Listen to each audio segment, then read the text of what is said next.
Атамекендик айыл чарба сырьосын кайра иштетүүчү ишканалар кошумча нарк салыгын 80% төмөндөтүү менен төлөйт. Мындан сырткары машина трактордук станциялар жана соода логистикалык борборлоруна жеңилдиктер берилди.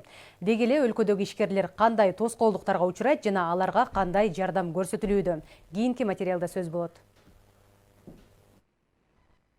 Аралбек Абдырасулов мал чарбачылыгында 5 жылдан бери эмгектенет. Алгач колунда 20-30 кою болсо, учурда алардын саны 500. Буга чейин майда жандыктарды жөнөкөй ыкма менен багып келсе, учурда арпа, жүгөрү жана буудайды экструдер аппаратынан өткөрүп берет. Бул өз кезегинде азыктын сиңимдүүлүгүн 90-95%га жогорулатат. Ишкерликтен көзүн таап алган Аралбек мырза бир айда 150 баш сатып, кайра дароо ордун толуктайт. Мал этин Казакстан, Тажикстан, Өзбекстан жана Россияга жөнөтөт. Кой жандыктарын дагы көбөйтүү максатында кепилдик фондуна кайрылган. Гарантийный фонд кайрылдым.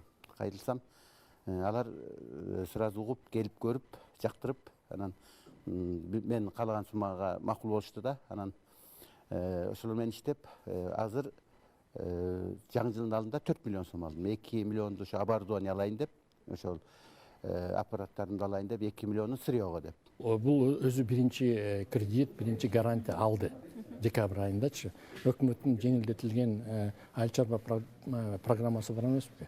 Ошондон алды.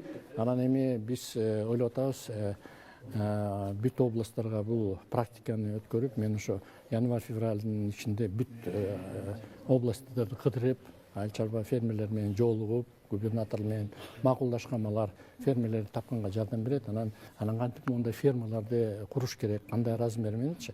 Ошон менен биз ошо 23-жылдын аягына чейин 7,5 миллион башка чейин жеткирели деп атабыз да.